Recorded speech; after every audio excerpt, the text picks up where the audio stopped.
Thanks for being here. Subscribe to Cheating Stories Best, so you don't miss new stories. The wife wanted more, and in the end? Today's story with a similar plot. Enjoy it! I woke up with an unpleasant feeling in my stomach. One of his hands was on my fifth place, and the other was trying to squeeze into my private parts. I had a very bad headache that I knew was not caused by the alcohol we drank the night before. CJ, honey, I don't really like mornings, I muttered. Oh, sorry, he whined, but what about all those stories you told me about how you and Mark had intim all night and then half the next day? I was 20 then, I grumbled. When you are 20 years old and you are madly in love, you can live on intim. Oh, he said sadly. He looked like a hurt puppy, and I again wondered if I was making a mistake. On paper, it seemed like everything would be perfect for me. I was trading in a 40-year-old man who worked all day and then came home and worked on his car for a 30-year-old man who worshipped the ground I walked on. Mark was dedicated to his job and accumulating dollars for what he thought would be our future. CJ was devoted to me. Mark, although not controlling or close to violence, always seemed to argue with me if I put my foot down and stood firm, drawing a line in the sand. He would just look at me with a weird little smile on his face and walk away. Things weren't supposed to work like that. When my mother wanted something, my father did it, as he was supposed to. Eventually, he realized that, as has been said too many times to repeat, happy wife, happy life. Mr. Mark Clayton would then look at me with a look that seemed to say, "You're crazy." If I pulled out the big guns and refused night, he would shrug and work more on his car. I hated that damn Mustang with a passion, and that was the strangest thing. The lack of intim must have turned him into a babbling idiot, that's what my mother told me. But a couple of days after I started refusing him, he developed a strange habit of looking at his watch. It's really good that women are smarter than men, otherwise, I wouldn't understand it. I noticed a calendar in our kitchen with a big red circle around next weekend. There were also several days leading up to this, including the day that was circled. It didn't make any sense until I went through his sock drawer and found a brochure for a high-end brothel in Las Vegas. Right on the cover of the brochure was a photograph of various women who looked as if they would caress and satisfy my husband's manhood for free and would kill me for the opportunity to do so for money. They were all pretty, well-built, and very young girls at that. I almost went into shock. I think what pissed me off the most was that he had already crossed out this day, and it wasn't even lunchtime yet.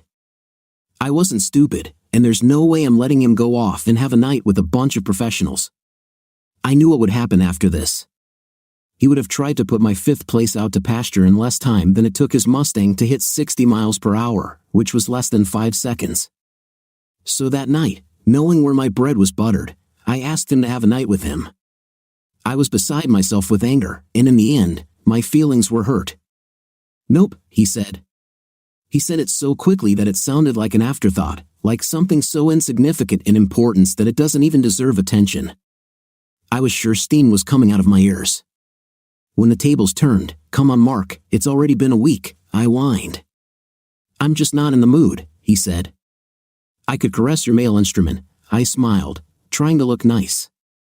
It was a struggle, especially when my biggest dream was to bite off his instrument and spit it into the fireplace. "Please, baby, let me satisfy you," I begged. "I don't know," he said, as if thinking it over, "You're not very good at this. It just seems like you're just trying to get it over with." Maybe in a week, shock ran through me. And this has always been the case with us.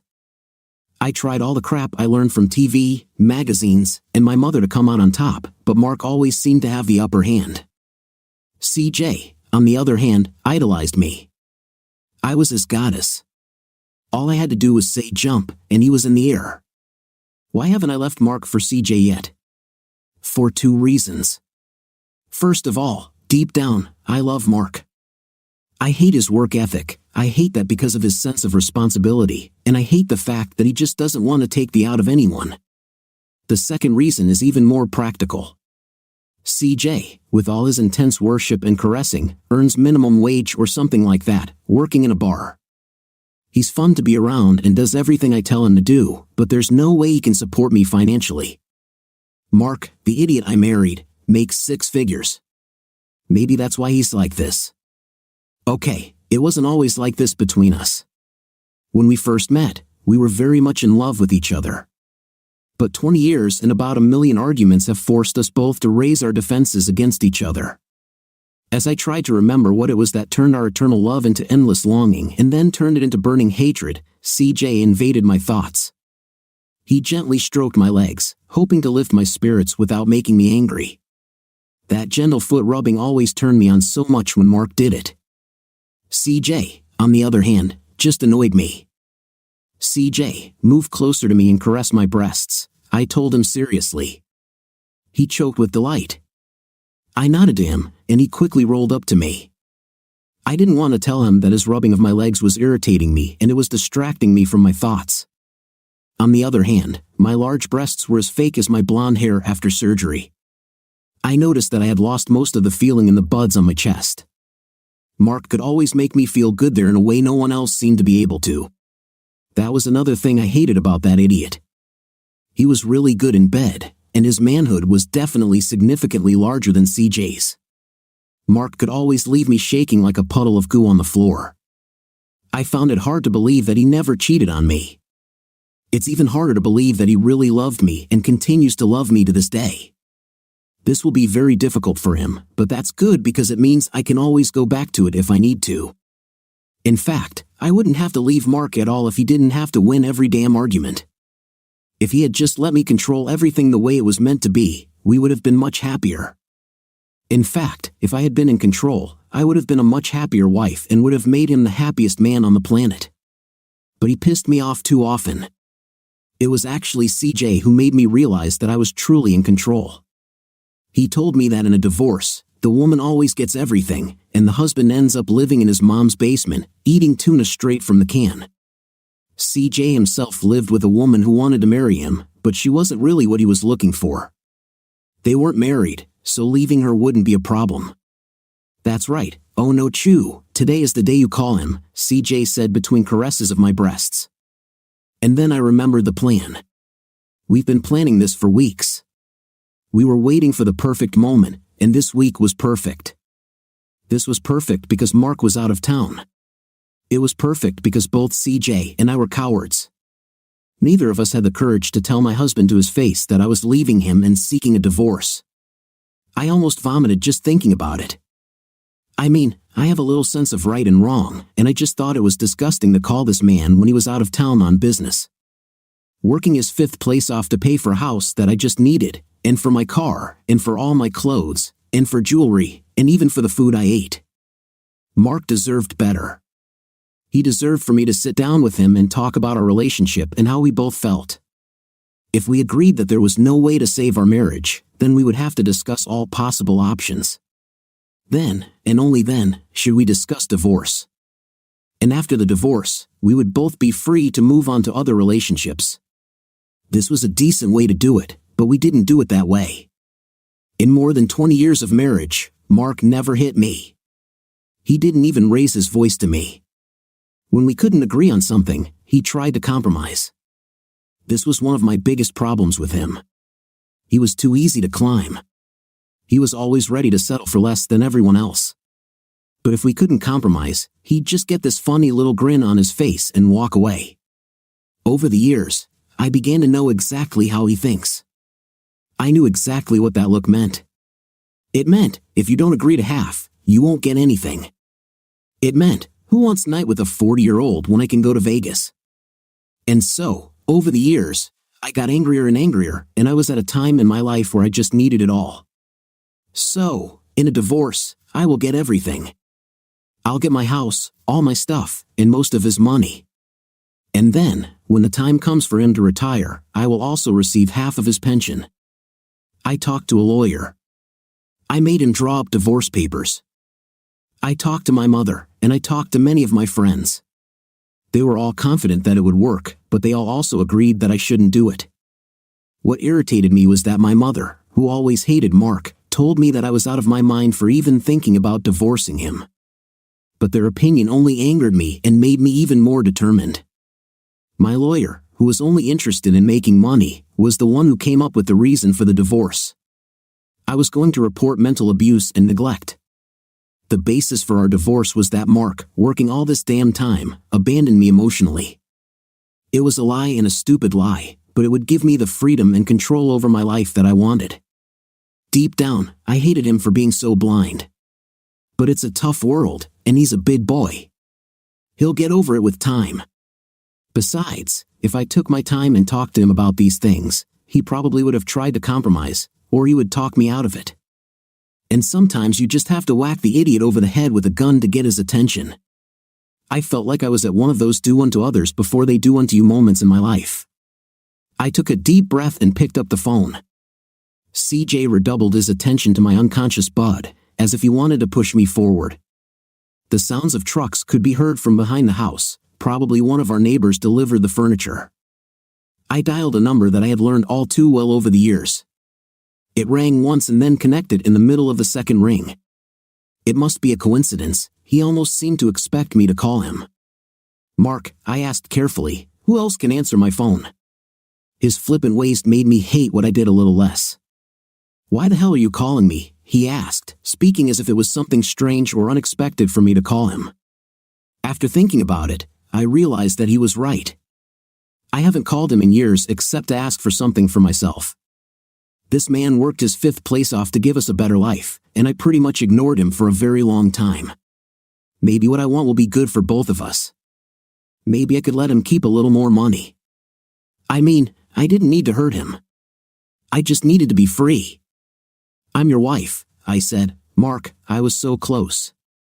I was on my way to the promised land, and at the finish line, sweat ran down my forehead and dripped onto the white-skinned angel beneath me. She made a small, high-pitched sound and yanked my head back towards hers. She pressed my lips tightly to hers and somehow managed to squeeze my male instrument even tighter in her velvet vice. "Oh damn," I breathed. She giggled and kissed me again. "Shannon, baby, I can't help myself, I have to," I choked. "You have to wait a little longer, darling," she hissed. "It will be much better this way. If you are, oh my God, make me, baby." Each syllable was emphasized by the fact that she pressed herself against me. I tried my best to restrain myself. Shannon had the ability to push me to the finish line so that I would fall afterward. It was hard to believe that I had only known her for 3 months. The ringing sound of my phone made me lose all control. I reached the finish line in such a way that I almost lost consciousness. I looked down to see Shannon's reaction, and she was near the heights of climax. "Ooh, baby, that's so good," she muttered. "What the hell are you trying to do to me, Shannon?" I asked as my phone kept ringing. "I'm trying to make you happy, Mark," she said slightly. "I've been happy since I met you," I said. "You'll be even happier when we're done." She grinned. "Answer the call, it could be her." These were movers. I forgot that they were supposed to call me when they arrived. Shannon began to please my manhood, giving me caresses. I felt excited again. Suddenly, my phone rang again. I knew from the number on the screen that it was her. I nodded to Shannon, who was looking at me expectantly. The look that appeared in those huge green eyes was part amusement and part evil grin as Shannon rolled over and slid next to me. I was once again amazed at the work of art that was her body. Her legs were sculpted like the dancer she once was, and her heart shaped but would make the Kardashians jealous. Her tiny waist makes her fifth place look bigger than it actually is, but then that butt is so round that it looks like it belongs to a larger woman. God was truly in his glory when he performed this miracle. Shannon always says that God was so proud of his work on her fifth place that he was too busy to give her any breaths. I was in love again. Yes, again. It was only the second time for me, but this time, everything was okay. This love was like a phoenix. She rose from the ashes of what came before her. I think I should start from the beginning. 3 months ago, I looked like a bunch of poor idiots. I was in love with a woman who hated me. I think we both knew it, but I loved her. I was truly in love, and I foolishly thought that she loved me too. Of course, I knew there were problems in my marriage. We argued a lot back then, but I thought all married couples go through this. My eyes opened when my secretary entered my office and said that I had a visitor. When Shannon walked into my office and sat down, I was confused. "So what company do you represent?" I asked.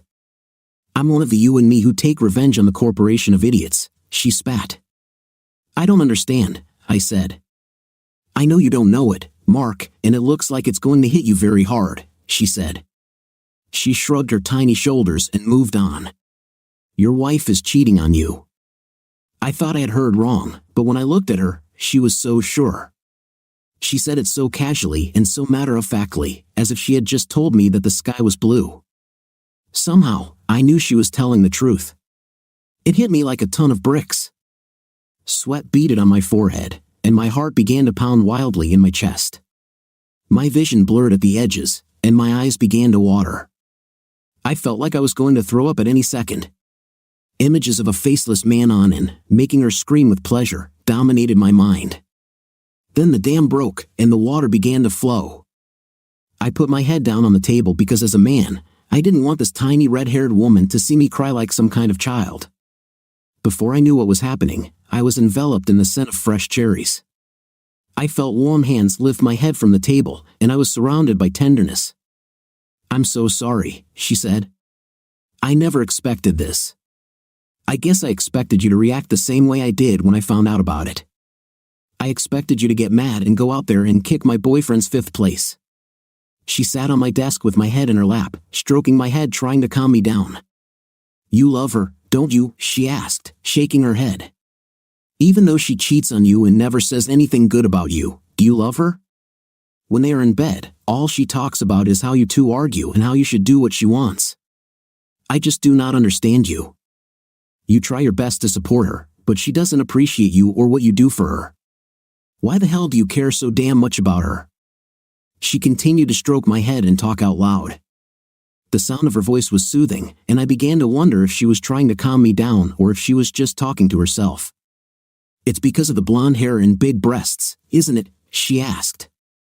CJ is also crazy about blondes with big breasts. I guess I expected more from you. I suddenly looked up at her. I don't know why I got so angry at her. I loved her before she bleached her hair, I spat, and I was the one who bought her those breasts. Her only response was a burst of laughter, so musical it stopped me in my tracks. What's so funny? I asked. I am telling the truth, I know, darling, she said, but my thick-headed ex has no idea that the woman of his dreams is mostly plastic.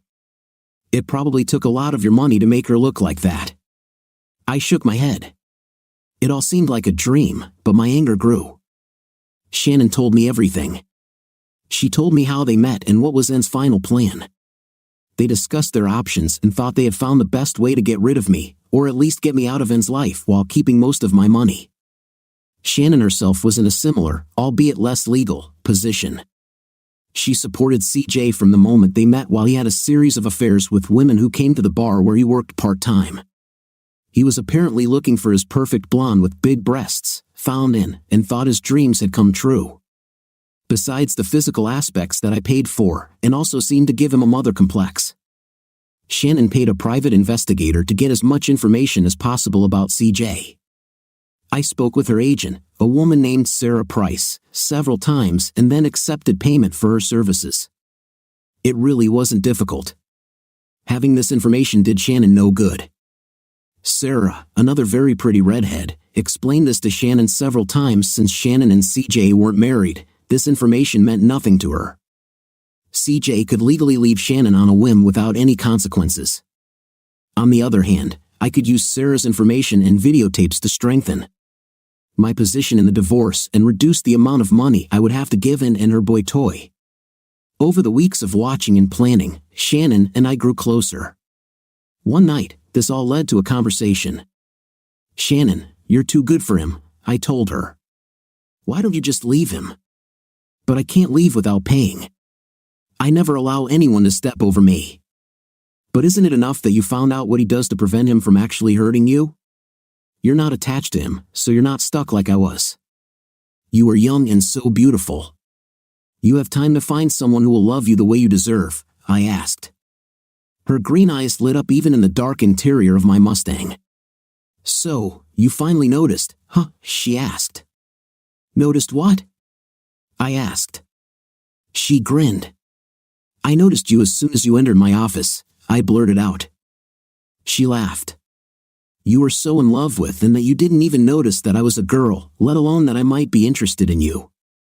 Her laughter, as usual, charmed me.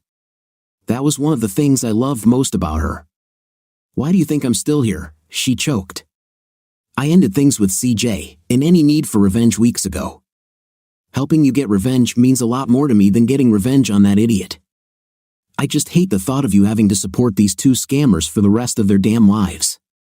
There must be a way for us to get out of this, darling. She came straight to me, hugged me, and kissed me. For the first time, I was shocked, but I liked it too much to even think about not kissing back. At 40, having been married for 20 years, I thought I knew how to kiss, but the only thing I knew was how one kissed. Kissing Shannon was completely different. The taste was different, the feeling was different, the whole experience was different. I couldn't get enough. I just kept kissing her and kissing her. After a while, we forgot that we were supposed to listen to the tape of our cheating partners. A voice behind us finally separated us, but Shannon refused to let go of my hand. I thought so, okay. I was hoping this would happen, Sarah smiled. You two are so cute, and you're so much better suited to each other than to the people you're in a relationship with. Now that you two are together, we can just let the scammers go. Such people will eventually get what they deserve. But what about his divorce and our revenge? Asked Shannon. Sarah surprised us when she explained a few things about the law. The question is, do you want to be together enough to do this? Asked Sarah. Take some time to think about it. This is a big step. I'll send you the bill. The next few weeks were spent planning this story. Shannon and I worked on our acting skills. Each of us told our partners how busy we were at work, and it's amazing that they both believed us. Neither of them had any idea that Shannon and I knew each other, let alone that we had our own budding relationship. This gave us the opportunity to spend time together, and our mutual attraction blossomed into full-blown love. One day, I called Shannon at work and told her I was ready. I think I need to spend more time with you, I told her. We're together almost every night, silly, she giggled into the phone. That's not enough, I said. But we haven't even slept together yet, she whispered. This told me that she was working and didn't want anyone there to hear her. I'm sure night with you will be amazing, I told her. You have no idea, she said. But you know that I don't have such huge jugs as your wife, right? What difference does it make? I said. What makes a night great is when you love the person you're with and really want to please them. That's when. She said. She was almost in tears, and her voice broke. It was like she was just waiting to hear it from me. I love you too, Mark, and I swear it will always be like this. You can have any part of me you want, anytime you want. I'm yours, she blurted out. I was stunned. No one, not even when we were young, expressed her love for me so eloquently and passionately. And no, I never said anything like that to anyone before you, she said solemnly.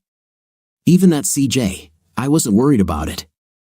I'm just wondering how quickly we can do this. We're following Sarah's plan. The phone call this morning was exactly what we were waiting for. The funny thing about all of this was that I truly believed that fate played a role in bringing us together. For several weeks while we made our plans, we were very careful not to be seen together. But people we both knew kept coming to each of us and telling us that our loved ones were cheating on us.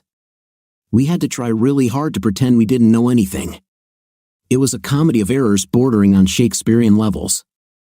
It was beginning to seem like only CJ and N had any idea that we knew, and it was because the two scammers were so sure that they were much smarter than everyone else. My business trip had finally arrived. Okay, it was a fake business trip, but it worked, and luckily Shannon's mother seemed to get sick at the same time. The fact that we were both supposedly out of town emboldened the scammers and, consequently, that fateful phone call. Things didn't go as smoothly as we had hoped. Both Shannon and I predicted the phone call would come on Friday night. That's why I arranged for the truck to arrive on Sunday morning. I wanted to give the lovebirds a couple of days to enjoy each other before it all blew up. But Shannon and I were enjoying the moment of victory when I answered the call. Mark, asked the voice of the woman to whom I had been married for more than 20 years, who else can answer my phone? I asked joyfully. Shannon came over and hugged me, giving me strength I never thought I had. "Why the hell are you calling me?" I asked.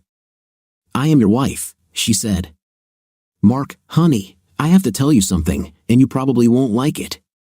I think the easiest way to do this is to tell you that, in the long run, it will be good for both of us. It may not seem like it now, but..." I started laughing, and he laughed. I couldn't believe he was laughing at me. CJ went downstairs to find out what was going on with the damn trucks. I thought they were in my yard. I wished that CJ had been with me then. "Why the hell are you laughing?" I asked. "I'm talking seriously. Well, the other day, someone was talking to me, and they said, 'You will put me on the shelf,'" he said in the same laughing voice. He really knew how to piss me off.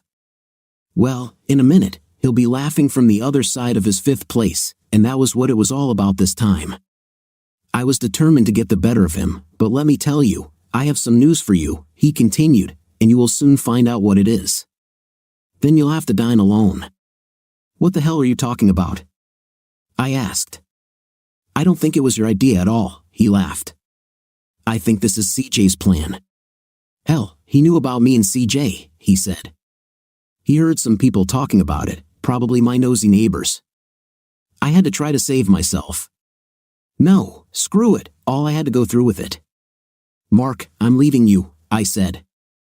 "I want to get a divorce." I put as much power into my voice as I could, but all he did was laugh even more. "The letter you wrote to me made me stop and wonder why, but I think you felt like you had to make things right," he laughed, his words chilling me to the bone. Was this idiot psychic? Nobody knew about this damn letter. Even CJ had no idea that I had written a letter to Mark. The letter was supposed to accompany the divorce papers and explain my feelings about our marriage and where we went wrong. It also detailed exactly what Mark had to do to win me back from CJ. "Mark, we need to talk about this," I muttered. "I think when you get home." "Home, we should do this.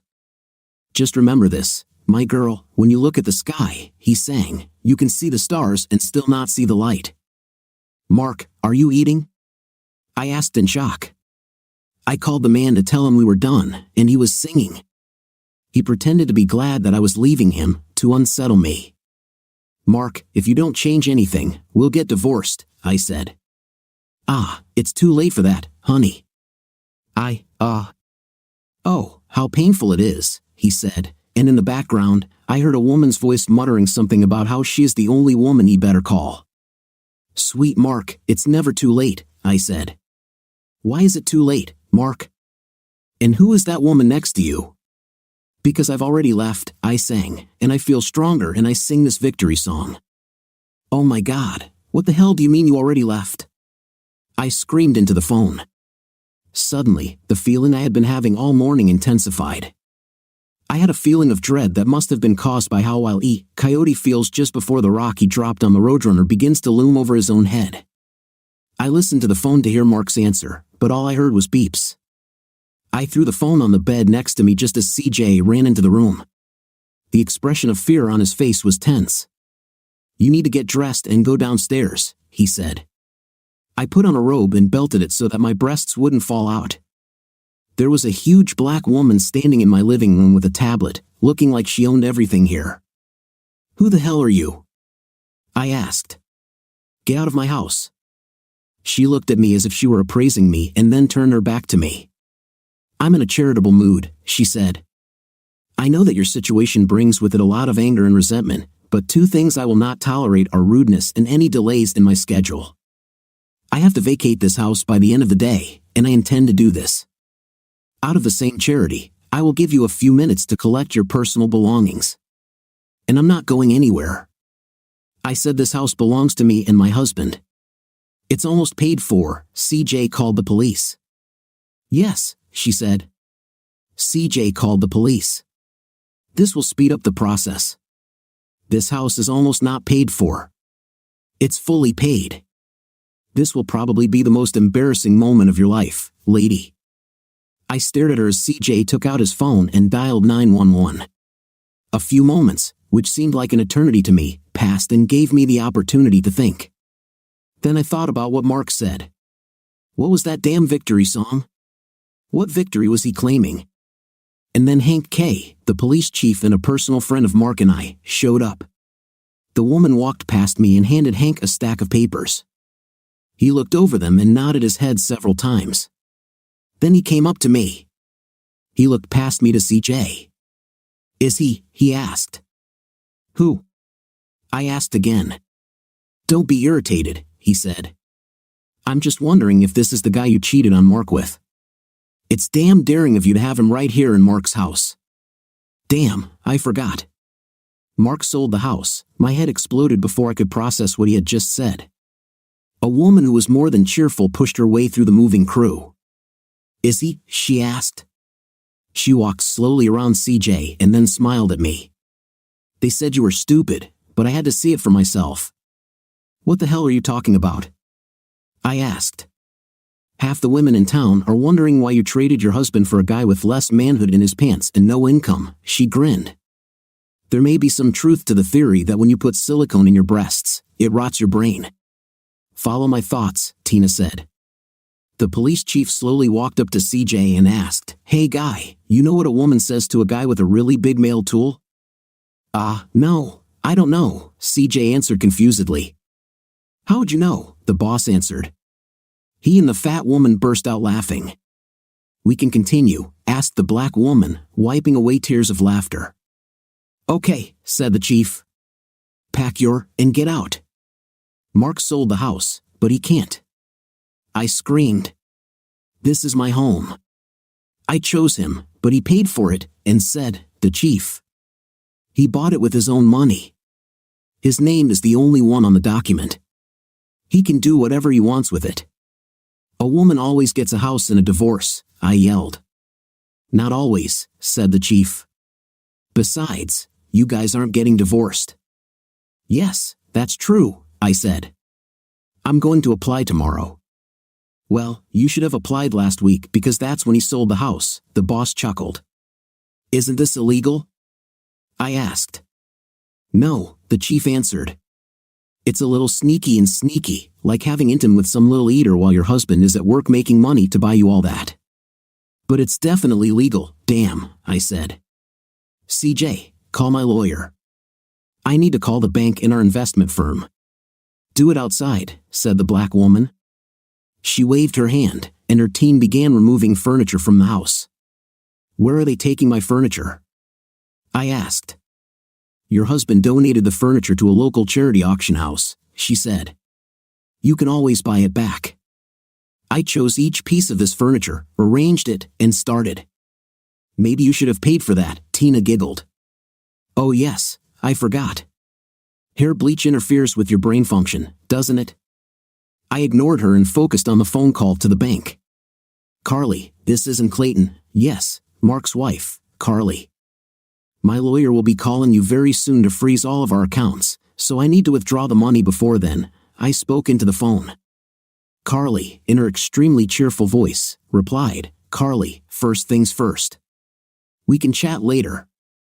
I will need enough money to maintain the house and pay expenses for some time. Oh, and when the freeze continues, are only the current account assets frozen, or will Mark be able to direct his direct deposit to another account?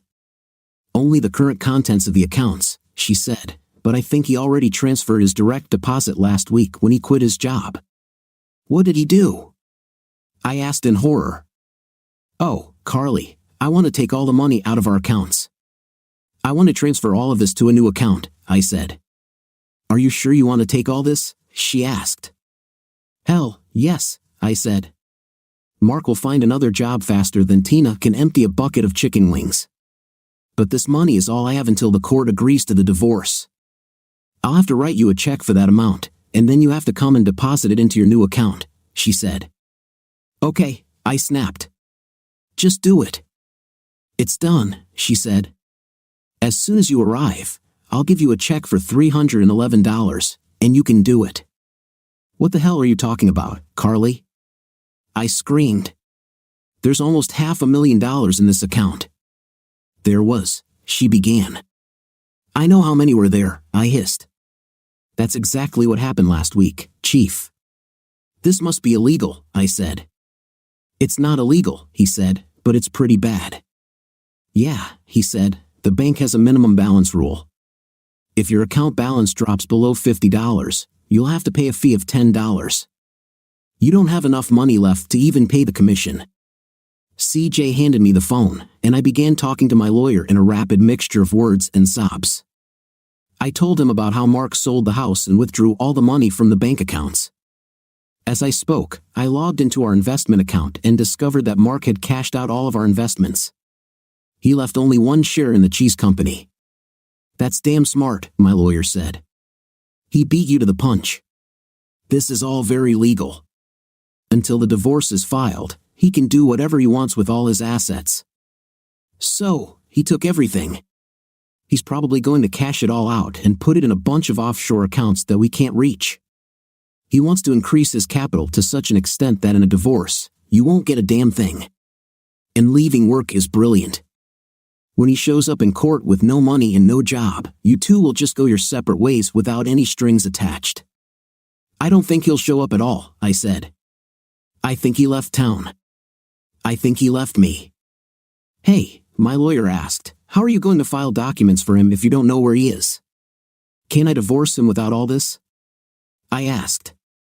What about abandonment? In this state, it takes 3 years. Do you have enough money to last that long? He asked. Remember, I just told you that he took all our money, idiot, I hissed. Wow, he said. No money means you can't pay me. Click. And again, I only heard beeps, but added to this was the sound of the movers giggling at me in a low voice. That's how my life went to hell. I temporarily moved in with my mother. Mark was meticulous. He sold or gave away all our assets. He took all 3 cars. He drove both his Mustangs, and the Jeep he drove during the winter were gone. He kept my new Lexus, but I was unable to pay for it, and it was soon returned. I hired several free lawyers, and they all told me how angry I had to make him do what he did. Almost all the lawyers, when told the facts of the situation, agreed that it was brilliant and completely legal. There is no law in the country that says a man must live with a woman just because they are married. There is also no law against selling a home that you have title to. And Mark had every right to withdraw money from our accounts since he was the one who opened these accounts. He was back on top. I tried to call him, but found that his number was no longer in service. There was a hint there. I was sure he had somehow left me a message. I was too stupid to understand. Days turned into weeks without a word from him. The weeks stretched into months. I lost CJ before the first month was over. He was struggling to pay rent on the apartment he shared with his girlfriend. Then he found a letter. His girlfriend left him for another guy the same day Mark left me. What are the chances of that happening? One day, I was listening to the radio and just burst into tears. There was a band I'd vaguely heard about called the Eagles. One of their lead singers, a guy named Glenn Fry, sang a song called Already Gone. It told a story so similar to my life that it made me cry. The nonsense that Mark said or sang to me that day when he left me with his preemptive strike was taken directly from this song. My whole life consisted of hard work. I worked 6 days a week cleaning hotel rooms with my mother. Many of our guests reminded me of how I lived before. I always took what I had for granted. I always believed that I had the right to more, and after just a few days of working just to survive, I began to regret the way I treated my husband. I hated to remember that I used to spend more on makeup than my current salary in 2 weeks. I also knew that at 43, my prospects were limited. The only thing that was strange was that after 3 years of bad food and hard work, I gained a few pounds. I also stopped dyeing my hair. One day, when I returned home, an invitation was waiting for me. The next day, I was invited to a local cafe. The invitation was unsigned, but I knew it was from Mark. Suddenly, it made sense. Mark could have drained our accounts, but he left a strange amount of money. He left $311. It's been 3 years, 1 month, and 1 week since he left me. That's it. My sentence was finished. My repentance is over. Damn, I wish I had thought of this earlier. I could go on a diet and get my body back. Then I realized that it didn't matter.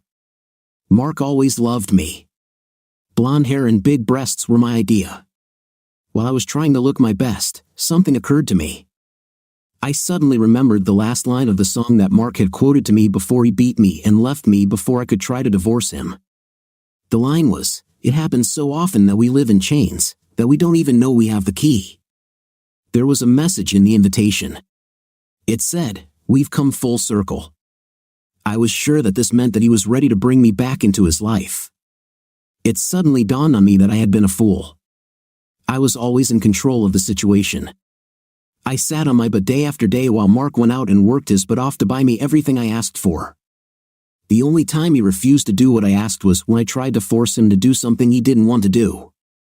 And when I tried to divorce him. When I tried to leave him, he took it personally. As usual, he gave me what I wanted. He left first. The strange thing was that I had spent the last 3 years dreading the day when the inevitable would happen. I was sure that sooner or later, the divorce papers would arrive. But they never came. I was pretty sure I now knew why Mark still loved me. I was looking forward to meeting him again. I arrived at the bar a little earlier. There was a shabby-looking bartender who had drunk too much and had that ruddy complexion that is a sure sign of an alcoholic. He approached my table. "Damn it, you've gotten fat," he said. "How many donuts have you eaten in the last 3 years? Have you had enough to drink that you've forgotten what a tiny manly tool you have?" I asked. "What are you doing here, CJ?" "I still work here," he said. "What are you doing here?" "I received an invitation to have lunch at a small street cafe across the street," I said. "I came here to drink to gain courage." "This is strange," he said.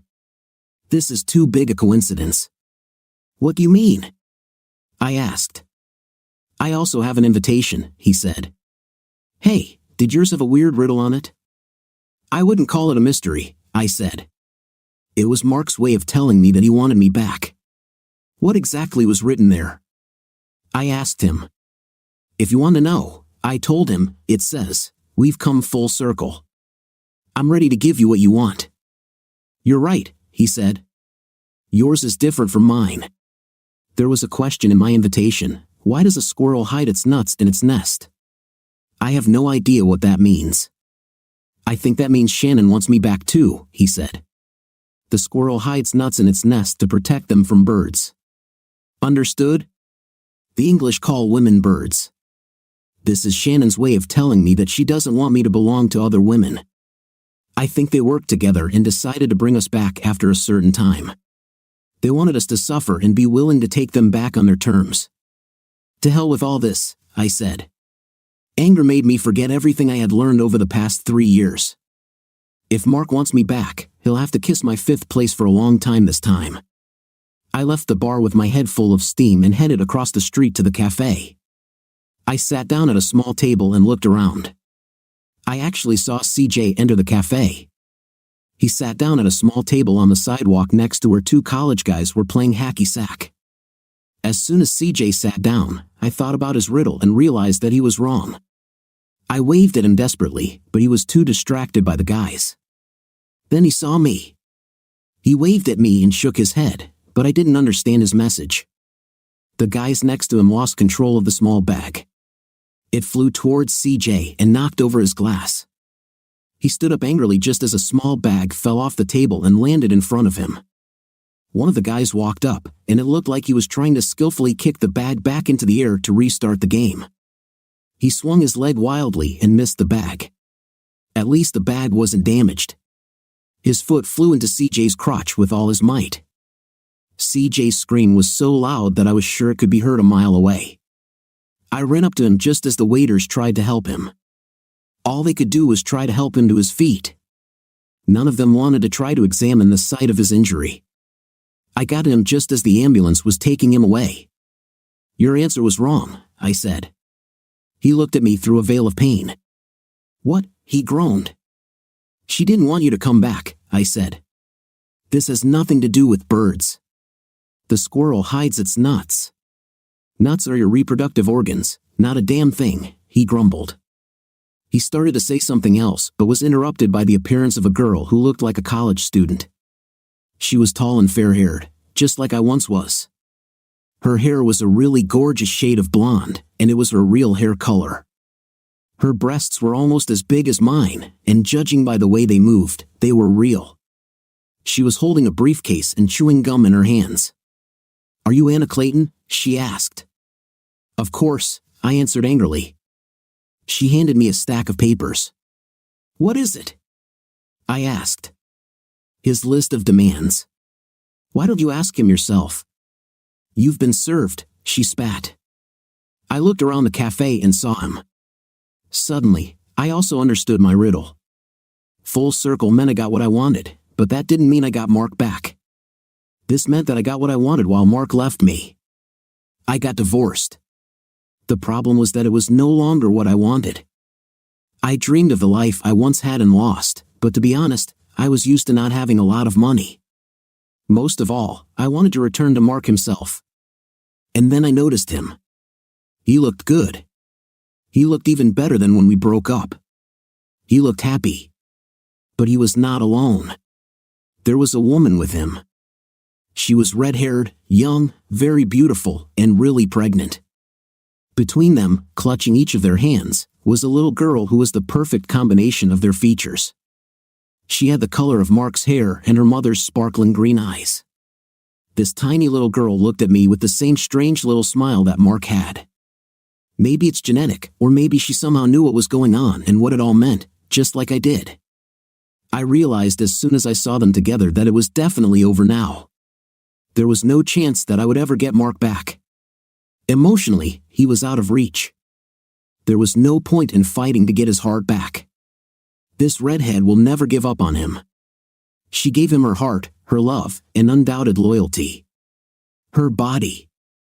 She also gave him children. I looked through the divorce papers and saw how Mark was taking revenge on me. I planned to take my husband's money using the court system. I needed this man's money. Without him, in the end, I received neither one nor the other. He divorced me on the grounds that he abandoned me. This meant that he walked away with all his money and his wonderful life intact. I looked up from my papers to take one last look at the man I had lost, but it was too late. He had already gone, and all I had left were tears. What do you think of our story today? I think the wife is completely wrong, because with Mark she really had a perfect life, and with CJ there is nothing at all to talk about. What's your opinion? Write in the comments. Until new videos.